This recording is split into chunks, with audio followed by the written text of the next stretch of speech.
It wasn't long before the theories began to swirl. "He had an air about him," said one of the bellhops, "like he knew something we didn't." "He looked wealthy, didn't he?" mused another employee. "Maybe he's one of those eccentric billionaires who likes to play tricks on people."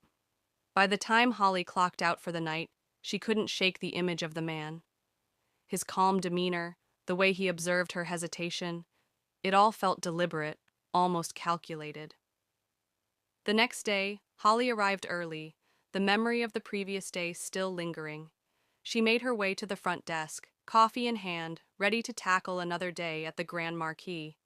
At exactly 9 a.m., the doors to the lobby swung open, and in walked the man from the previous afternoon.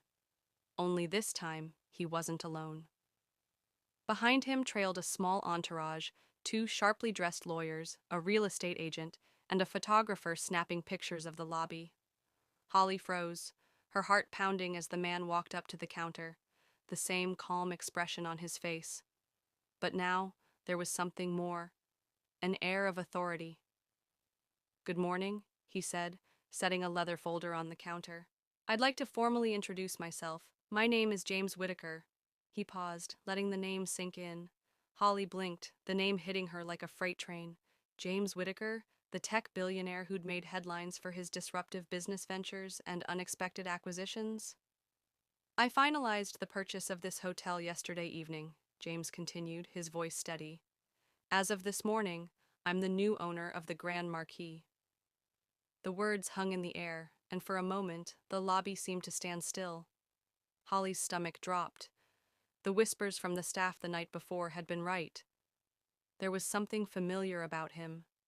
James's gaze locked onto Holly's, and for the first time, his calm demeanor gave way to something sharper. "I remember you," he said, his voice low but unmistakably firm. "You told me the hotel was fully booked." Holly's cheeks burned as she struggled to form a response. She began, but James held up a hand to stop her. "I'm not here to embarrass you," he said, his tone softening. "But I want to make something very clear. This hotel is under new management, and things are about to change.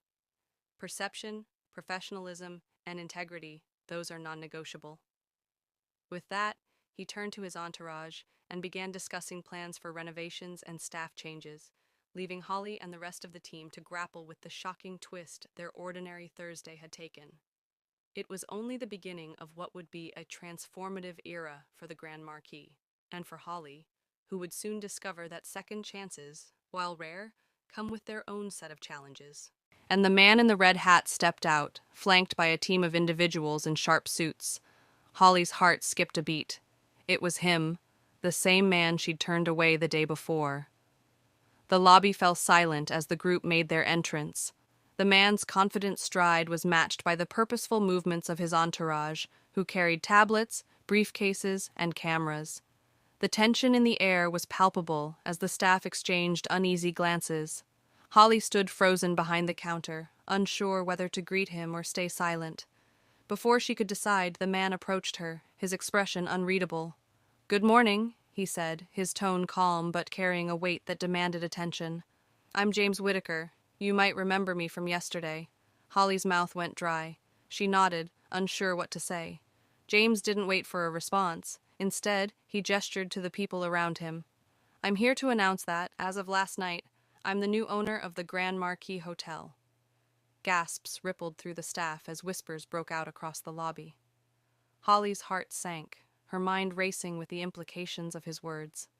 "I believe in transparency," James continued, his voice steady. "And I wanted to personally introduce myself to the team that will help me take this hotel to the next level." He paused, his gaze sweeping the room before landing back on Holly. "But first, I'd like to have a word with you in private."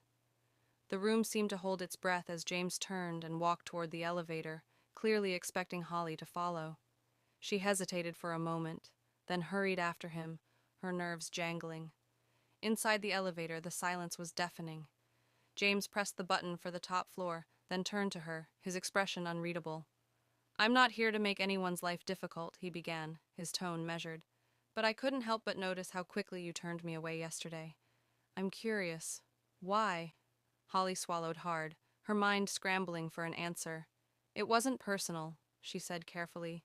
I was following protocol. We're told to prioritize guests with reservations. James raised an eyebrow. And the hat?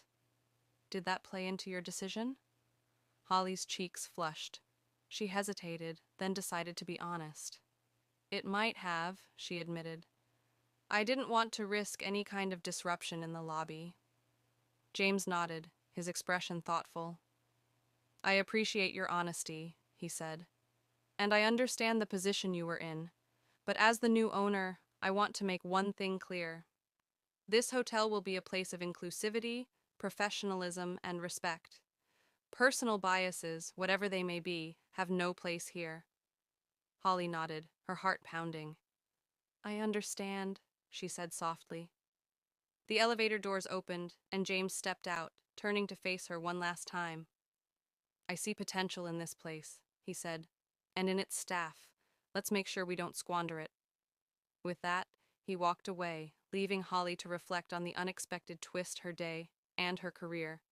Holly held her breath, her mind racing as Langston continued.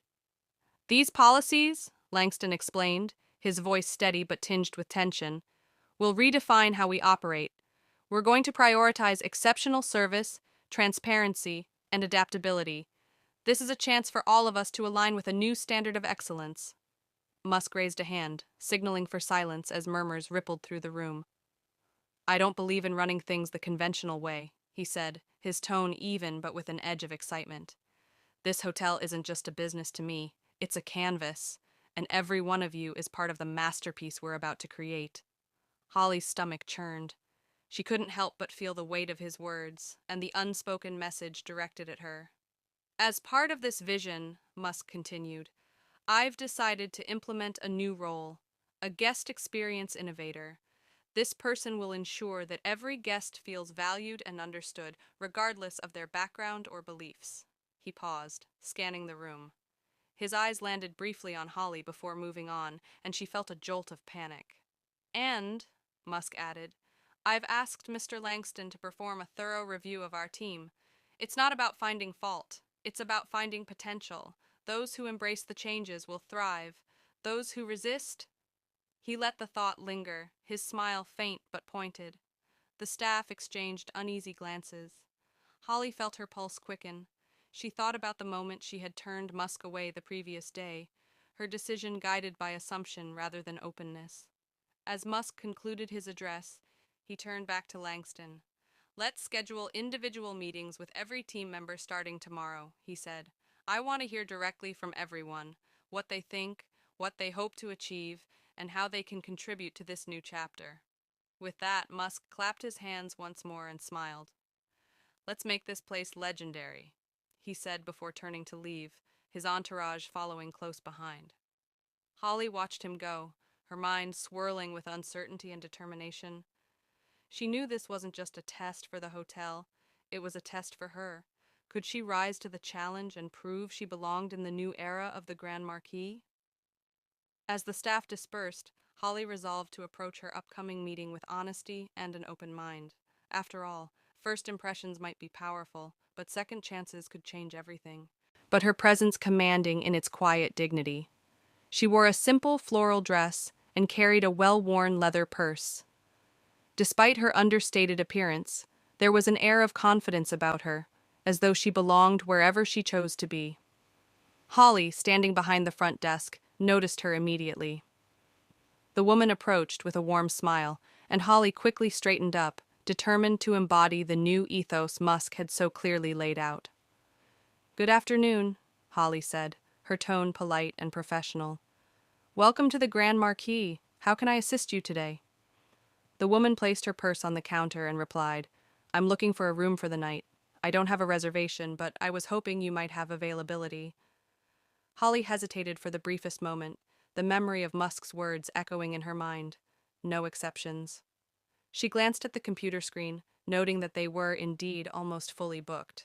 Still, she resolved to handle the situation differently this time. Let me check for you, Holly said with a smile, her fingers flying over the keyboard. We're nearly at capacity, but I'll do my best to accommodate you. She nodded appreciatively. Thank you. That's very kind of you. As Holly searched for an available room, she became increasingly aware of the quiet hush that had fallen over the lobby. Staff members were watching her, undoubtedly curious to see how she would handle this guest after everything that had happened earlier in the week. Finally, Holly found a suitable room and began the check-in process. We do have one room available, she said, handing the woman a registration form. It's on the third floor, overlooking the courtyard. I hope that will work for you. The woman signed the form, her smile never wavering. That sounds lovely. Thank you for your help. As Holly handed over the room key, she felt a small wave of relief wash over her. She had handled the situation with professionalism and grace, just as Musk had envisioned. But as the woman walked away, something about her seemed oddly familiar. Holly couldn't quite put her finger on it, but the feeling lingered, gnawing at the edges of her mind. An hour later, the mystery unraveled when Langston approached Holly, holding a tablet with the woman's profile pulled up. Do you know who that was? He asked, his tone equal parts amazement and disbelief. Holly shook her head. That was Sylvia Ramirez, Langston said. She's one of the most influential philanthropists in Texas. She donates millions every year to various causes, including hospitality scholarships. Holly's heart skipped a beat. She had no idea. Langston smiled faintly. You did well, Holly. That's exactly the kind of service we need to provide. Every guest, every time. As he walked away, Holly felt a mix of pride and relief, but she also knew this was only the beginning. In Musk's vision for the Grand Marquis, every interaction mattered, and this time Holly had risen to the challenge and tapped the counter lightly with his fingers. This hotel has the potential to be more than just a place where people sleep, he said. It can be a beacon for how we treat one another. That starts with every single one of us, every day. Holly nodded, feeling both the pressure and the inspiration of his words.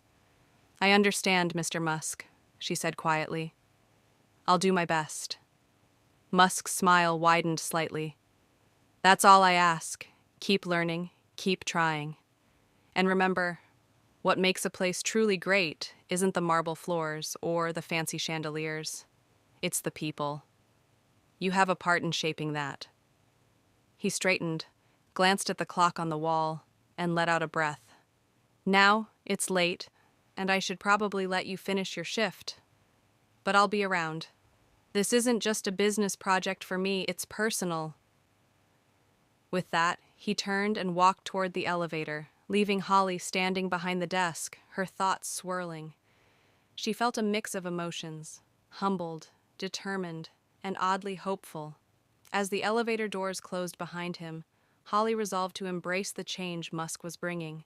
It wasn't just about following new policies or avoiding mistakes. It was about growing, both as a professional and as a person. And she couldn't shake the feeling that this was just the beginning of something much bigger. At the Grand Marquis, we're not just redefining hospitality, Musk continued, his voice steady. We're redefining humanity, one interaction at a time. This hotel is a microcosm of the world, and if we can create change here, it can ripple outward. The room was silent, every eye fixed on Musk as he spoke. Every guest who walks through these doors has a story, he said. Management, the visitors, has the power to make that story better. By choosing respect over judgment, understanding over assumption, we can transform not just this hotel, but the way people think about each other. He stepped closer to the edge of the stage, his tone softening. It's not about being perfect. Mistakes will happen, biases will surface, but what matters is how we respond, how we learn, grow, and move forward. That's the heart of what we're doing here. The audience erupted into applause, the message resonating deeply with those in attendance. Reporters furiously typed on their laptops, influencers snapped photos, and local leaders nodded in agreement. Holly stood in the back of the room, listening intently. She felt a swell of pride, not just in Musk's vision, but in her own journey to be part of it. For the first time, she truly believed in the hotel's new direction. As the press conference ended, Musk stepped down from the stage, greeting guests and answering questions. When he finally made his way to Holly, she hesitated, unsure of what to say. "Good speech," she said finally, her voice quiet. Musk smiled. "Thanks. But the real work isn't done up there," he said, gesturing to the stage. "It's done out here by people like you." Holly nodded, feeling the weight of his words. "I won't let you down." "You haven't," Musk replied, "and you won't. Just keep showing up, learning, and treating every guest like they matter, because they do." As he walked away, Holly felt a renewed sense of purpose. The Grand Marquis was no longer just a hotel, it was a movement, and she was determined to be a part of it, one day, one guest, and one decision at a time. This conclusion wraps up the story beautifully, emphasizing transformation, empathy, and the ripple effect of personal growth. "It's done out here by people like you." Holly nodded, feeling the weight of his words. "I won't let you down." "You haven't," Musk replied, "and you won't. Just keep showing up, learning, and treating every guest like they matter, because they do." As he walked away, Holly felt a renewed sense of purpose. The Grand Marquis was no longer just a hotel, it was a movement, and she was determined to be a part of it, one day, one guest, and one decision at a time. This conclusion wraps up the story beautifully, emphasizing transformation, empathy, and the ripple effect of personal growth. It's inspiring, showing how one pivotal moment can lead to meaningful cultural change. If you'd like, I can help refine or adapt this narrative further for a specific medium, such as a screenplay, article, or motivational speech. Let me know.